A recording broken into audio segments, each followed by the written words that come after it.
¿Cómo comenzó la vida? Se trata de una de las preguntas más importantes y difíciles que lleva inquietándonos durante eones.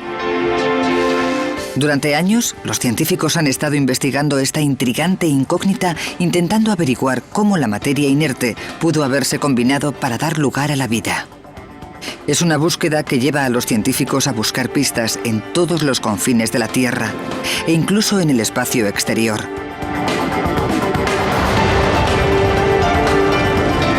Se trata de la búsqueda del secreto de la vida.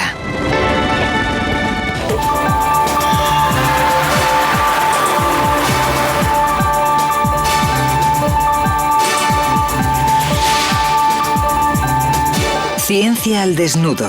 La aparición de la vida. Nuestro planeta está lleno de vida desde la montaña más alta hasta lo más profundo del océano. Hay vida por todas partes. Pero, ¿cómo comenzó? ¿Cómo surgió la vida en lo que una vez fue un planeta exánime? Creo que esa es una de esas grandes preguntas. Quiero decir, a la gente le gusta saber de dónde vienen y cómo han llegado hasta donde están. La ciencia actualmente espera ser capaz de responder a esta antiquísima pregunta. Se han hecho enormes progresos y algunos de los principales científicos del mundo están investigando teorías extraordinarias. Algunos proponen que la vida surgió de una piscina volcánica. Algunos sugieren que empezó en las profundidades del suelo oceánico. Y otros creen que se desarrolló en la oscuridad del espacio.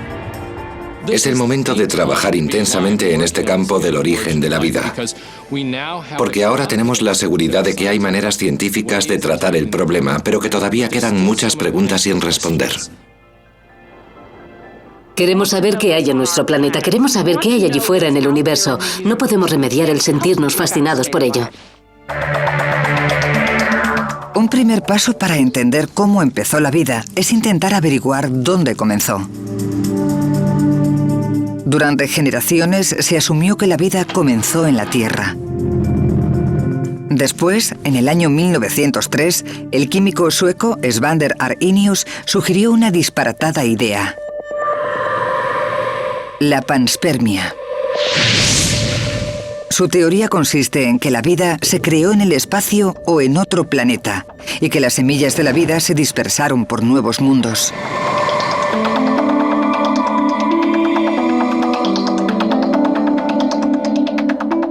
El científico de la NASA, Scott Sanford, investiga la posibilidad de que la vida pudiera haber comenzado en el espacio. La panspermia no es del todo imposible. Sabemos que hay muestras de Marte que han llegado a la Tierra. Así que si hubiera vida en Marte, quizás hubiera llegado a nuestro planeta de esa manera. Aunque la panspermia explicara el comienzo de la vida en la Tierra, no explica cómo comenzó la vida en primer lugar. Sanford no está muy convencido de que la vida fuera llevada a nuestro planeta, pero cree que algunos de los materiales que la comenzaron, los elementos esenciales de la vida, vinieron del espacio exterior y que su sistema de transmisión fue un cometa. Los cometas transportan los elementos esenciales, no transportan sistemas vivos, transportan los componentes a partir de los cuales se pueden crear organismos vivos. Los cometas están constituidos de agua y polvo con algo de dióxido de carbono, metanol y amoníaco, todo congelado en una gigantesca y sucia bola de nieve. Sanford cree que también contienen pequeñas cantidades de compuestos orgánicos, algunos de los elementos esenciales de la vida. Sin embargo, hay un problema: ¿cómo llegaron hasta allí? Estos elementos esenciales casi siempre los reúnen los seres vivos. Son moléculas complejas de carbono como las proteínas, los carbohidratos y los ácidos nucleicos. Así que, ¿cómo fueron a parar a un cometa? Resolver este misterio es el primer paso para entender esta teoría sobre el origen de la vida. Sanford piensa que las condiciones de los cometas podrían llevar a la formación de esas moléculas orgánicas. Para probar esta idea, lleva a cabo un experimento. Su primera tarea es recrear la temperatura que hay en el espacio, el lugar por donde viajan los cometas. Tiene que lograr alcanzar una temperatura aproximada de menos 268 grados centígrados. Para tener una idea de lo fría que es dicha temperatura, mirad lo que le ocurre al aire cuando se congela por debajo de los menos 185 grados centígrados. Es básicamente aire líquido. Puedes demostrarlo cogiendo un globo, por ejemplo, que es simplemente aire contenido. Cuando Sanford coloca el globo en el nitrógeno líquido, el aire de su interior se congela y algunos de los gases se vuelven líquidos. Y después, cuando lo saco, el globo está desinflado. Pero cuando se calienta, su interior vuelve a convertirse en gas y el globo se vuelve a hinchar. Esto ocurre porque el nitrógeno líquido está a una temperatura muy baja, de manera que si pusiéramos este nitrógeno en esa máquina, se convertiría en algo sólido. Este nitrógeno líquido tan frío como está es completamente tropical en comparación con las temperaturas con las que normalmente trabajamos cuando hacemos este tipo de simulaciones de laboratorio. ¿Se ha pinchado? Sanford introduce en su simulador de cometas sustancias encontradas en los cometas reales, tales como amoníaco, dióxido de carbono y metanol. Inmediatamente se congelan. La muestra después se expone a la radiación de una lámpara de hidrógeno. Esto simula lo que ocurre cuando el cometa recibe radiación, por ejemplo, rayos cósmicos y rayos gamma, y después pasa cerca del Sol.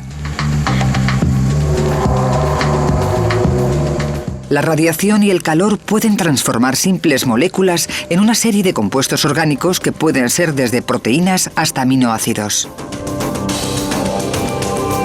Y Sanford descubre el secreto de cómo ocurre esta transformación.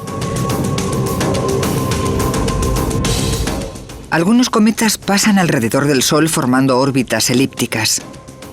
Cuando están lejos del Sol, las moléculas que han sido irradiadas están completamente unidas. Se congelan formando un pedazo sólido de hielo, pero cuando se acercan al Sol se calientan y las moléculas tienen la posibilidad de moverse y reaccionar. Si empiezas a calentar el hielo, se empieza a mover un poco y empiezan a encontrarse el uno al otro y reaccionan, pero no reaccionan con su socio preferente, aquel que les daría una mayor estabilidad, sino que reaccionan con el que tienen más cerca. Son una especie de matrimonios de conveniencia. Y como resultado, la química resultante no es el tipo de química que piensas cuando empiezas en el laboratorio de la universidad. Sanford muestra cómo los elementos esenciales de la vida se pueden crear en un cometa, pero cómo descendieron a la superficie terrestre. Un cometa puede llevar material a la superficie de un planeta de varias maneras. Por supuesto que una sería si el cometa chocara contra el planeta, pero es una forma bastante destructiva de hacerlo. Una forma menos ruda es que el cometa arrojara polvo como el que vemos en la cola de un cometa y que ese polvo entrara en contacto con la capa exterior de la atmósfera, disminuyera su velocidad sin desintegrarse y después llegara a la superficie donde siempre ha caído polvo procedente de los cometas, incluso en la actualidad. Es una teoría increíble que los cometas puedan hacer llover la combinación química necesaria para comenzar la vida. Así que en febrero de 1999, la NASA lanza una osada misión para interceptar a un cometa y volver con una muestra. Es una posibilidad para demostrar la teoría de Sanford. Confirmamos que el despegue se efectúa sin problemas.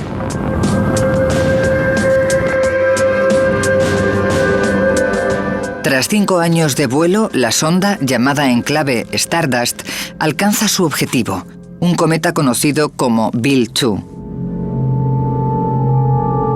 Las partículas de polvo de la cola del cometa caen en un panal recolector relleno de un aerogel diseñado para ello. La muestra inmovilizada en el aerogel está sellada en el interior de la cápsula de retorno. 2 años después, en 2006, se estrella contra la atmósfera terrestre y aterriza forzosamente en el desierto de Utah. La cápsula del Stardust sobrevive al viaje y un equipo de científicos la abre para examinar su contenido. Para su satisfacción, la misión ha sido todo un éxito. El aerogel en el interior del recolector está salpicado de diminutas partículas de polvo del cometa. Cuando los científicos de la NASA analizan el polvo, descubren una amplia gama de complejos químicos orgánicos, entre los que se incluyen aminos e hidrocarburos.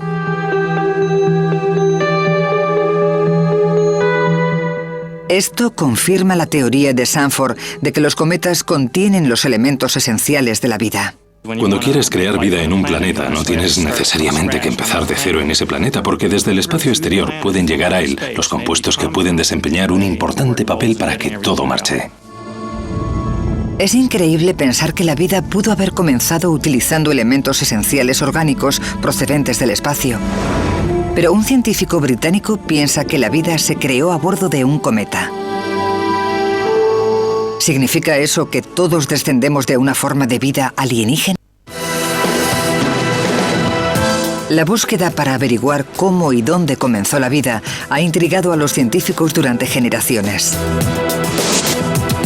Chandra Wickramasinghe, profesor de astronomía en la Universidad de Cardiff, está de acuerdo con que los cometas tuvieron que ver con el nacimiento de la vida, pero además piensa que la vida en sí misma comenzó en un cometa.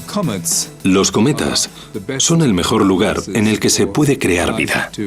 Nuestro sistema planetario está rodeado de 100.000 millones de cometas, así que se multiplican enormemente las probabilidades a favor de que la vida comenzara en alguno de esos cometas que hay por encima de la Tierra. Wickramasinghe propone que las moléculas orgánicas encontradas en el interior de los cometas se reunieron para crear las primeras formas de vida unicelulares. Es una arriesgada y controvertida teoría. Al principio nos veían como herejes. Probablemente nos hubieran llevado a la hoguera si hubiéramos vivido en la época medieval. Fuimos unos inconformistas, de eso no hay duda. La radical afirmación de Wickramasinghe es que los cometas helados no solo contienen compuestos orgánicos complejos, sino que también el otro ingrediente esencial para dar comienzo a la vida, el agua líquida. El agua se forma cuando los isótopos radioactivos se descomponen, despidiendo calor, lo que derrite el hielo en el centro del cometa. En 2005, los ingenieros de la NASA eligen el cometa Tempel 1 para una arriesgada misión. Planean hacer chocar una sonda contra el cometa, dejando al descubierto el núcleo interior. Los resultados de la misión podrían demostrar la teoría de Wickramasinghe. Esta misión probará la capacidad de los ingenieros al límite. La carga de 372 kilos tendrá que viajar por el espacio para interceptar a un cometa que vaya a una velocidad 10 veces superior a la de una bala. Tras 6 años de meticulosa planificación, el 12 de enero de 2005, el cohete Delta, que lleva la sonda de alto impacto, se lanza al espacio.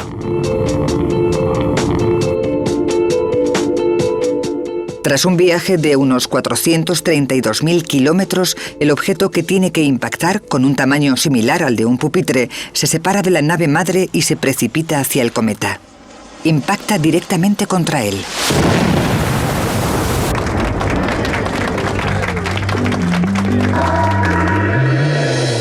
Estas imágenes de telescopios espaciales y terrestres muestran el momento del impacto. Por primera vez, los secretos de lo que se encuentra en el interior de un cometa son revelados.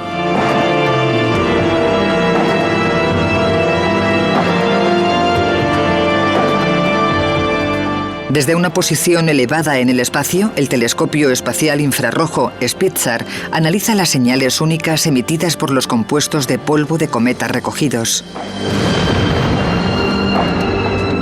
Se observa una enorme cantidad de hielo y finas partículas de polvo. Pero para sorpresa de todos, los datos también muestran que el cometa contiene arcilla. El mismo tipo de arcilla que se puede encontrar en la Tierra. Y se sabe que la única manera de hacer arcilla es con agua líquida. Wickramasinghe cree que esto demuestra que en algún momento Tempel 1 tendría agua líquida en su interior. Con agua líquida y moléculas orgánicas, los cometas podrían ser incubadores de vida. Los cometas como Tempel 1 podrían estar llenos de microorganismos listos para sembrar vida por toda la galaxia. Aquí en la Tierra estamos conectados con un cosmos mucho más grande. La vida en la Tierra es parte de una cadena de existencia conectada que se extiende hasta los confines más remotos de la galaxia, quizás hasta los confines más remotos del universo. Ahí fuera están nuestros primos. Pero independientemente de que la vida comenzara en el interior de un cometa o en la Tierra, lo que sigue sin saberse en absoluto es cómo ocurrió. Cómo las moléculas orgánicas inertes se combinaron para crear el primer ser vivo. Este gran nacimiento es una de las grandes preguntas sin respuesta aún para la ciencia. Antiguamente se creía que la vida surgió de forma espontánea. Una rana pudo surgir del agua estancada o las moscas de la comida pasada. En el siglo XIX, Charles Darwin propuso que quizás la vida surgió de una vez hacía muchos millones de años. Sugirió que fue este gran nacimiento lo que condujo a toda la vida actual mediante un proceso de evolución. Partiendo de la forma de vida más simple, evolucionaron criaturas cada vez más complejas. A medida que surgen más especies, se forma una nueva rama en el árbol de la vida. Y si nos remontamos al pasado, podemos ver a nuestros ancestros. Los científicos proponen que toda la vida en la Tierra desciende de un único organismo microscópico, algo que se conoce como el último ancestro común. Entender este antiguo microorganismo nos ayudará a los científicos a descubrir los secretos del gran nacimiento. Pero, ¿cómo se pueden desglosar más de 4.000 millones de años de evolución? Una buena manera de empezar es con los fósiles. Martin van Kranendonk es un geólogo con la buena suerte de vivir en Australia, el hogar de algunas de las rocas más antiguas del mundo. Y entre estas antiguas rocas, van Kranendonk afirma haber encontrado restos fósiles de excepcionales organismos que vivieron hace 3.500 millones de años. Estos son nuestros tatarabuelos y tatarabuelas. Son estromatolitos fósiles de unos 3.500 millones de años de antigüedad y se depositaron en la costa de un antiguo océano. Son las pruebas más antiguas de vida en la Tierra. Los estromatolitos son cúmulos de roca con materiales microbianos que se agrupaban en la antigua agua del mar. Estaban formados por microbios que colonizaron el antiguo fondo marino sobre la arenisca moldeada por las olas. Sus restos fósiles ahora muestran que la vida ya existía hace 3.500 millones de años. ¿Pero cómo era? Bien, tras miles de millones de años, el mar ha cambiado, pero los estromatolitos siguen vivos en la actualidad. Van Kranendonk viaja a unos 1.000 kilómetros por el desierto australiano hasta Shark Bay. Estos son algunos de los estromatolitos más grandes del mundo y crecen hasta alcanzar 1 metro de altura. Los cúmulos de estromatolitos están formados por comunidades de microorganismos como bacterias y algas. Se unen mediante finos sedimentos para formar capa sobre capa de roca. Viviendo en montículos, los microorganismos realizan un proceso llamado fotosíntesis. Utilizando la energía de la luz solar, convierten el dióxido de carbono y el agua en energía y durante el proceso desprenden oxígeno. Pero aunque los estromatolitos se remonten a 3.500 millones de años atrás, los científicos creen que siguen sin ser el primer paso en la creación de la vida. Para encontrarlo, tenemos que viajar aún más lejos en el tiempo. Hasta ahora no existen muestras de fósiles de este antiguo periodo, pero hay una científica que piensa que puede descubrir cómo eran estas primeras formas de vida. Se trata de una búsqueda que la llevará a uno de los lugares más remotos de la Tierra. Se calcula que hay aproximadamente unos 3.000 millones de especies diferentes de microorganismos en la Tierra, pero hasta la fecha se han descubierto menos de un 1%. Intentando encontrarlas se encuentra la bióloga de la NASA, Lynn Rothschild. Lo único que hay que hacer es mirarlos por un microscopio y ya se ve lo increíbles que son. Cuando tenía 8 años, los miré con microscopio y fue todo un flechazo. Me di cuenta de que son un paso totalmente crucial para estudiar la evolución, y esta es la dirección que seguí en mi propia investigación. Así que logro divertirme a la vez que estudio algo muy importante. Rothschild viaja 4.260 metros sobre el nivel del mar hasta el altiplano en el sur de Bolivia. Es un paisaje hostil en el que la temperatura normalmente desciende a menos 20 grados centígrados. También cuenta con uno de los niveles más altos de radiación ultravioleta registrados en la Tierra. Pero podría ser el lugar perfecto para encontrar alguna relación con el microbio que hizo nacer la vida en la Tierra. el último ancestro común. Desde aquí arriba, en los Andes bolivianos, este parece el último lugar en el que buscaríamos vida. Pero hemos encontrado organismos que probablemente sean los organismos más antiguos de la Tierra. Quizás sean los más similares al último ancestro común. Rothschild registra la Tierra en búsqueda de microbios que vivan en condiciones extremas. Resulta que estos microorganismos, llamados extremófilos, podrían estar íntimamente relacionados con las formas más primitivas de vida.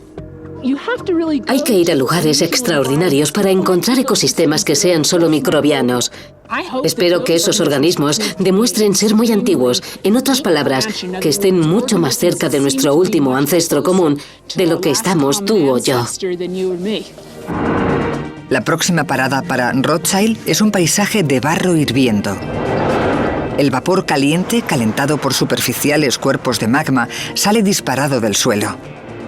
Los calientes géiseres como este ya existían en el origen de nuestro planeta, así que Rothschild espera encontrar vida en estas condiciones tan extremas. La primera forma de vida común de la que descendemos todos vivió en temperaturas muy elevadas.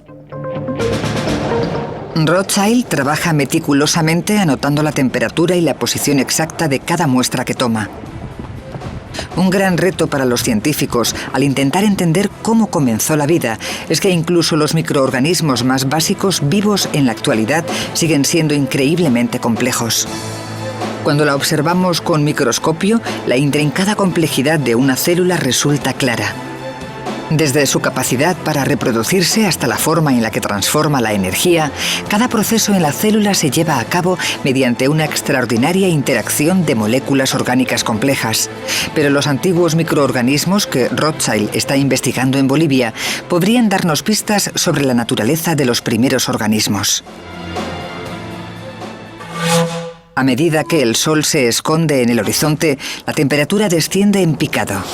Rothschild se resguarda de la dureza del entorno en el que se desarrollan estos modernos parientes. Durante la noche, la temperatura está muy por debajo de los 0 grados centígrados. A la mañana siguiente, el coche no arranca. Voy a llegar de la orilla de la laguna, voy a ir hasta el codo, por ahí voy a ir a... La doctora Rothschild también siente los efectos del escaso aire a 4.260 metros sobre el nivel del mar. No resulta muy agradable tener un porcentaje de oxígeno mucho menor, pero la Tierra en sus inicios no contaba ni siquiera con oxígeno libre, así que el simple hecho de intentar remontarse algo atrás en el tiempo supone para el ser humano un alto precio a pagar. El siguiente lugar en que va a trabajar Rothschild es la Laguna Colorada. Su color rojizo da una pista sobre el excepcional tipo de microbios que espera encontrar. Esta parte de Bolivia cuenta con uno de los niveles de ultravioletas más elevados del mundo. La fina atmósfera a esta elevada altitud solo bloquea parcialmente la radiación solar, haciendo que las condiciones de vida sean más parecidas a las de la Tierra hace 4.000 millones de años. Cuando surgió la vida, el nivel era increíblemente alto, muchísimo más de lo que es en la actualidad. Y subiendo aquí arriba, aunque no podamos simular cómo era la Tierra, porque por supuesto no podríamos vivir en esas condiciones, al menos podemos viajar algo en el tiempo y hacernos una ligera idea de cómo habría sido para los organismos en el pasado. La doctora Rothschild mide los niveles de radiaciones ultravioletas.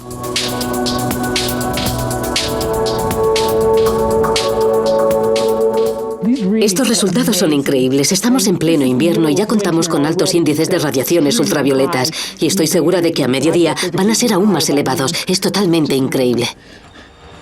Los niveles aquí pueden llegar a ser el doble de la media de la playa de California. Y como nuestra piel que está en peligro cuando hay mucha radiación ultravioleta al exponernos al sol, los microbios que viven aquí en Bolivia están en constante riesgo. Rothschild realiza un sencillo experimento para averiguar a lo que se tienen que enfrentar. Lo que estoy haciendo ahora es ver el efecto de la radiación ultravioleta del sol sobre el ADN desnudo. El ADN desnudo es una solución que contiene moléculas de ADN desprovistas de cualquier tipo de protección de la célula que normalmente la rodearía. Y después lo que voy a hacer es cerrarlo y dejarlo al sol durante unas horas. Tras solo 2 horas de exposición ultravioleta, las moléculas de ADN muestran graves daños. Los niveles ultravioletas en los comienzos de la Tierra serían aproximadamente 100 veces superiores a los actuales. Muchos científicos piensan que nuestro último ancestro común tuvo que vivir en la profunda oscuridad del océano o enterrado bajo el suelo para protegerse. Pero aquí los microbios lograron sobrevivir. Su pigmentación rojiza les ayuda a proteger su ADN. Es como el bronceado en verano que nos protege. Estos organismos producen una pigmentación roja. Pero aunque sabemos que las radiaciones ultravioletas son muy dañinas para el ADN de todos los organismos vivos, también podemos decir algo a su favor. Las radiaciones ultravioletas podrían haber contribuido en el desarrollo de la evolución. Puede que incluso hayan desempeñado un papel en el gran nacimiento y en la evolución del último ancestro común. La radiación ultravioleta produce mutaciones. No todas las mutaciones son malas. Sin las mutaciones no habría existido la evolución. Se necesita cambiar el material genético para tener cambios en los organismos, y nuestro mundo en la actualidad sería muy diferente si nada hubiera cambiado nunca. Nosotros mismos no estaríamos aquí. El estudio de la doctora Rothschild de estos microbios ayudará a los científicos a entender cómo sobrevivieron los primeros organismos a las hostiles condiciones que se daban en los orígenes de nuestro planeta y dan una imagen más clara de cómo era nuestro último ancestro común. Sin embargo, aún falta otro gran misterio por resolver. ¿Cómo se formó el último ancestro común? ¿Cuál es la relación entre los elementos esenciales de la vida y el gran nacimiento? Parece que algunas de las respuestas a este gran rompecabezas pueden encontrarse en un lugar extraordinario situado en las profundidades del océano. La pregunta de cómo comenzó la vida lleva desconcertando a los científicos durante siglos. La teoría de la evolución de Darwin explica cómo evolucionaron las especies, pero seguimos sin entender cómo se creó el primer ser vivo, cómo comenzó la evolución. La creación de vida ha sido siempre algo relacionado a la ciencia ficción. ¡Está vivo! ¡Está vivo!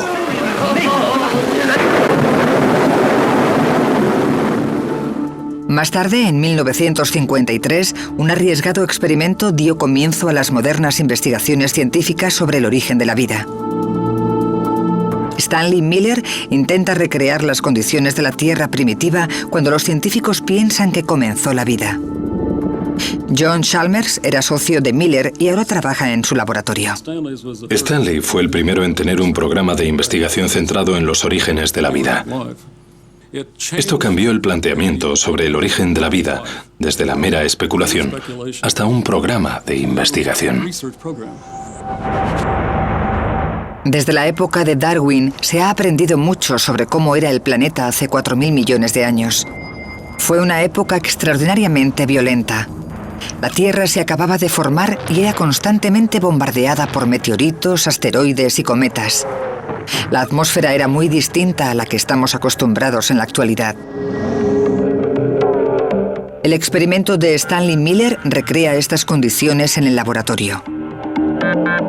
Los frascos contienen lo que Miller cree que fueron los componentes clave en la atmósfera primitiva: metano, amoníaco e hidrógeno. El agua caliente representa el océano primitivo. Pero el componente clave fue una especie de relámpago tipo Frankenstein.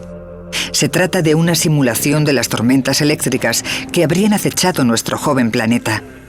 Miller comenzó el experimento y al día siguiente, cuando volvió al laboratorio, se quedó muy sorprendido. El líquido de uno de los recipientes había cambiado de color y cuando analizó la sustancia encontró algo muy significativo. Estaba repleta de sustancias químicas llamadas aminoácidos, lo que los biólogos y los químicos llaman los elementos esenciales de la vida. Por supuesto que son muy importantes, porque toda la vida terrestre está formada por aminoácidos. El experimento de Miller mostró cómo simples moléculas se pudieron transformar en los elementos esenciales de la vida. Pero estos elementos esenciales siguen estando muy lejos de cualquier tipo de vida. ¿Cómo crearon estos supuestos elementos esenciales la vida? Una pista llegaría en un paquete muy especial entregado a la Tierra desde el espacio. En septiembre de 1969, los habitantes de Murchison, al sur de Australia, se asustaron por un fuerte estallido. Un meteorito de 90 kilos cayó en su pueblo llenándolo de piedras. Estas pequeñas piezas de roca espacial han sido el objeto de importantes estudios desde entonces. Dave Dimmer, en la Universidad de California, Santa Cruz, intentó hacerse con una muestra. Hubo un rayo de luz en el cielo y un fuerte estruendo, y unos minutos más tarde, las piedras o el meteorito empezaron a caer por todo Murchison, Australia. Se percibía un extraño aroma en el aire. Dimmer extrae un compuesto de este pequeño trozo de meteorito que tiene el mismo aroma. Cuando huelo esto, estoy oliendo un aroma que tiene 4.570 millones de años. Esa es la edad del sistema solar. Actualmente es el aroma más antiguo sobre la faz de la Tierra, mucho más que la superficie terrestre por unos 500 millones de años, y lo estoy oliendo. Es parecido al olor de una colilla o de un calcetín sucio. El olor le dio al profesor Dimmer la pista de que el líquido que había extraído del meteorito estaba lleno de sustancias químicas orgánicas. Cuando tomó este fragmento y lo puso bajo el microscopio, vio algo extraordinario. Vemos pequeñas y hermosas vesículas brillantes que parecen tener el tamaño adecuado de una célula bacteriana o de células más grandes.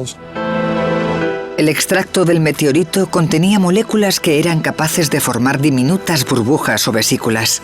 Estas vesículas parecían la membrana exterior de un pequeño microbio. Algunos de los compuestos eran capaces de formar estructuras con membrana, hermosos compartimentos pequeños como células, y entonces propusimos que esta sería una forma en la que podrían haber surgido las primeras células con membrana en los comienzos de la Tierra a partir de estas moléculas.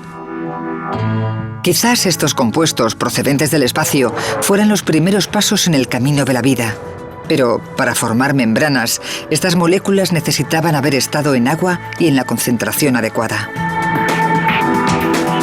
Una idea sobre cómo pudo ocurrir es que cayeran cerca de un geyser en una piscina volcánica caliente.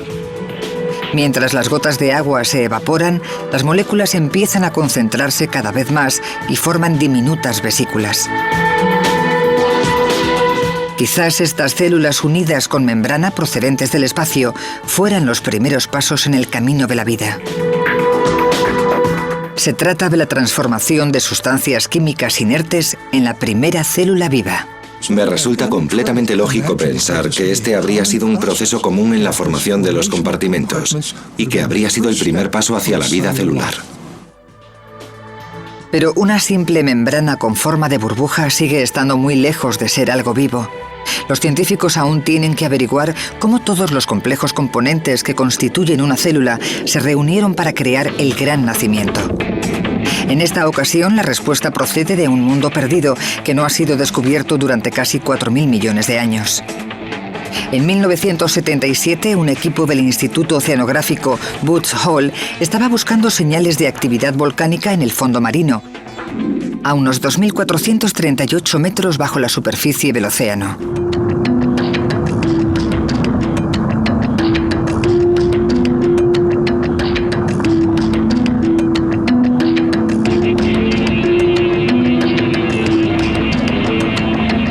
Junto a estos agujeros hidrotermales, también encontraron un increíble mundo submarino. Aislado de la luz solar, estaba repleto de especies de plantas y animales que nunca antes se habían visto. Hasta ese momento, muchos científicos pensaban que todos los ecosistemas vivos dependían de la fotosíntesis, pero aquí encontraron un entorno único completamente protegido de la luz del sol. Este extraño mundo submarino cautivó al científico del Instituto Carnegie, el Dr. Robert Hazen. Imagina lo excitante que fue descender en submarino a las profundidades del océano, donde la gente pensaba que no había nada, y encuentran estos agujeros hidrotermales, estos lugares en los que brotan fluidos volcánicos en el suelo oceánico. Y no solo eso, porque además de toda esa energía química y calor, hay seres vivos, hay ecosistemas. Está lleno de vida, microbios, parásitos y almejas, y todo tipo de cangrejos extraños y demás seres. Tras buscar en las profundidades marinas, encontraron montones con forma de chimenea que emitían chorros de agua hirviendo. Tuvo el presentimiento de que estos agujeros calientes pudieron producir una interesante combinación química. Quizás pudieron haber producido los elementos esenciales orgánicos de la vida. Hizo un experimento para averiguarlo. Es fácil hacer estos experimentos. Se coge un poco de mineral, un poco de sustancias químicas, las pones en el tubo y lo cierras. Lo sometes a elevadas temperaturas y a altas presiones durante unas horas y después lo abres. Está todo ahí dentro. Y lo que encontró resultó ser mucho más excitante de lo que había imaginado. Cuando hicimos estos experimentos pensamos que no encontraríamos nada demasiado interesante, solo algunas simples moléculas que podríamos analizar y quizás hacer algún informe sobre ellas. Estábamos equivocados. Esto tenía un olor muy intenso. A baja temperatura era como melaza y a una temperatura algo más elevada, aproximadamente 176 grados centígrados. El olor era muy parecido al del whisky. La gente que viniera al laboratorio habría dicho, tíos, os lo debéis estar pasando en grande, ¿qué hacéis? Y lo que estábamos haciendo era crear vida. Este extraño aroma le dio a Haysen la pista de que él también había creado moléculas orgánicas. Una vez más, estas moléculas se juntaron formando diminutas vesículas como membranas. Se comportaban como las moléculas extraídas del meteorito Murchison. Así que Haysen había descubierto que puede ser posible crear estas membranas celulares cerca de los profundos agujeros marinos. Sin embargo, otros científicos piensan que este extraño mundo submarino era capaz de proporcionar algo más que una simple membrana celular. Creen que estos cálidos agujeros fueron donde todos los componentes del origen de la vida se reunieron. Para que se produjera el gran nacimiento, los científicos piensan que se combinaron algunos elementos esenciales. Por ejemplo, la vida necesitaba un contenedor que vino en forma de membrana. Necesitaba alguna forma de reproducirse. En la actualidad, ese proceso se logra mediante una extraordinaria cadena de moléculas orgánicas, el ADN. La vida también necesitaba un motor, un proceso químico llamado metabolismo, que convierte el combustible en energía útil. De acuerdo con el doctor Michael Russell, en el Jet Propulsion Laboratory de la NASA, el metabolismo llegó primero.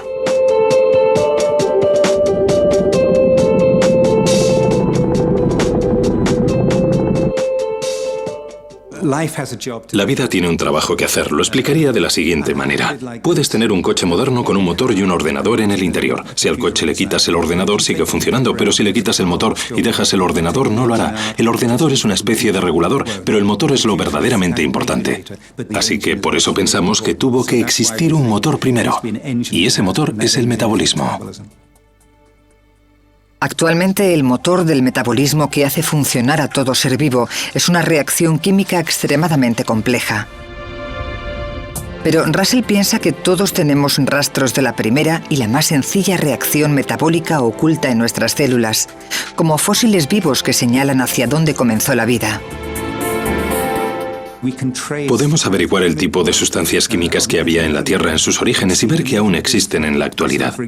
Así que, por ejemplo, en nuestra piel tenemos sulfuro de hierro, y ese pequeño pedazo de roca nos hace recordar de dónde venimos todos. Y según Russell, de ahí es de donde venimos. Los profundos agujeros marinos están fundamentalmente hechos de sulfuro de hierro. Cree que este y otros compuestos dieron comienzo al metabolismo actuando como catalizadores para permitir que se produjera una reacción entre el hidrógeno gaseoso que salía de los agujeros y el dióxido de carbono disuelto en el agua.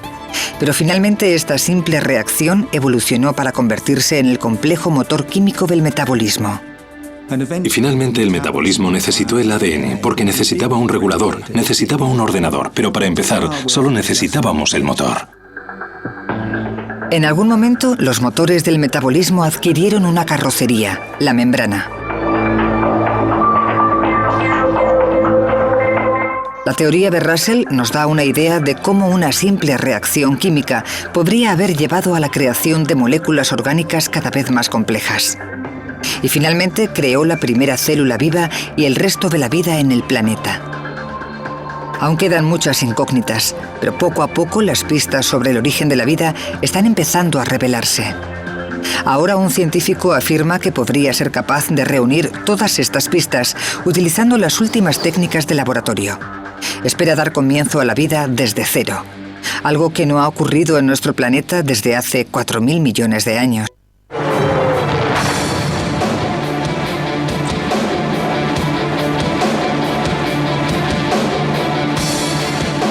Los científicos se están esforzando por responder a la gran pregunta de cómo comenzó la vida.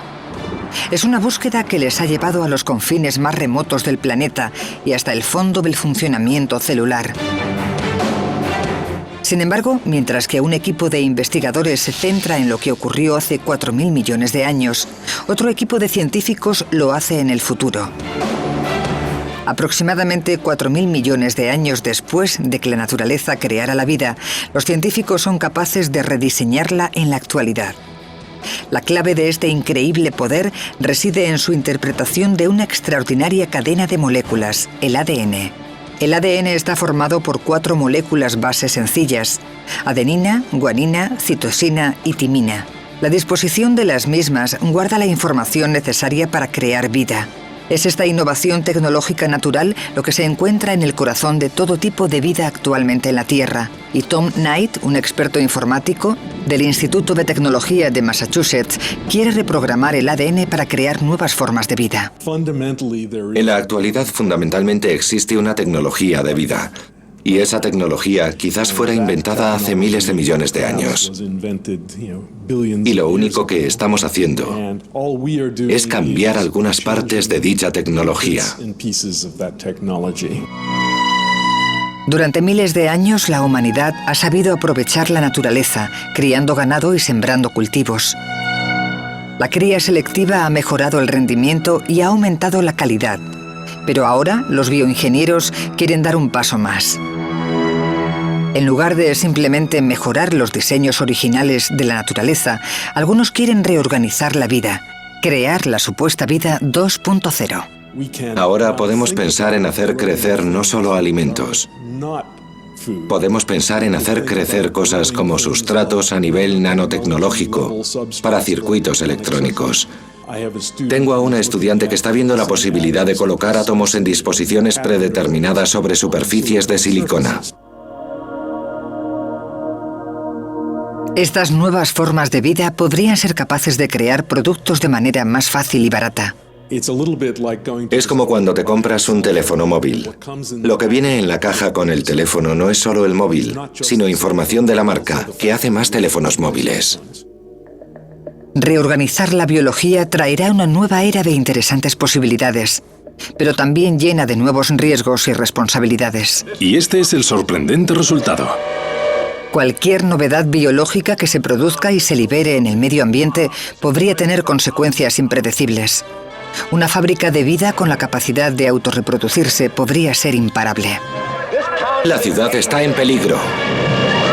Pero al menos de momento esta pesadilla está muy lejos de la realidad, porque a estos nuevos organismos les falta mucho para abandonar el laboratorio. Así como la esperanza de crear nuevas formas de vida, los bioingenieros le están dando a la ciencia la oportunidad de explicar el misterio del gran nacimiento. En vez de tener que atacar el problema desde el comienzo, utilizando la química básica o desde arriba, desmarañando toda la evolución, los científicos ahora pueden usar la tecnología de la bioingeniería para intentar reunir los elementos esenciales de la vida y crear una célula viva. Jack Szostak, de la Escuela de Medicina de Harvard, es un experto en la materia. Tenemos la suposición de que algún día se averiguará cómo crear los elementos esenciales necesarios. Lo que ocurre si se tienen dichos elementos esenciales, cómo combinarlos, cómo organizarlos para que empiecen a actuar como una célula. Szostak y su equipo de la Escuela Médica de Harvard se han marcado el reto de construir un sistema vivo en el laboratorio. Nos gustaría entender esa transición desde la química de la creación de las moléculas hasta la forma en la que esas moléculas se combinan para crear vida. Nos gustaría crear un sistema vivo simple para intentar entender dicha transición. Los científicos creen que la vida evolucionó durante millones de años. Szostak espera usar las últimas técnicas en bioingeniería para hacerlo en un tiempo considerablemente menor. Queremos que las cosas vayan más rápido, todo lo rápido que sea posible.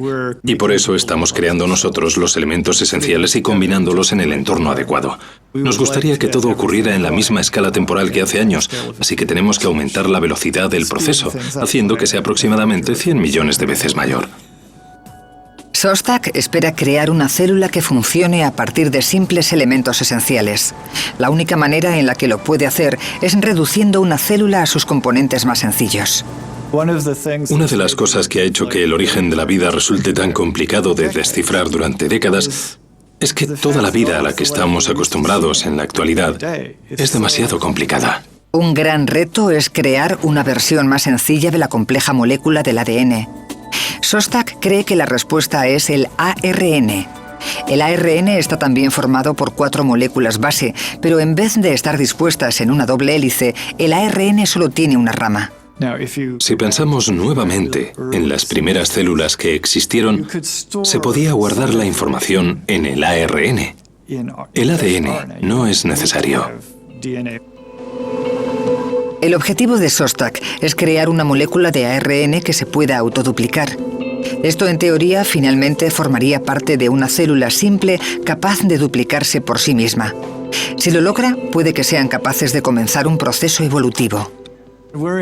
Estamos interesados en el origen de la vida, la transición desde la química hasta el comienzo del comportamiento biológico. Y para mí lo más importante en lo que tenemos que pensar en esta transición es en el comienzo de la evolución. Y una vez que la evolución pueda comenzar, cada vez se crearán células más complejas mediante el proceso de la selección natural.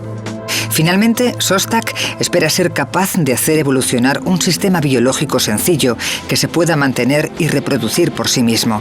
Algunos podrían llamarlo vida.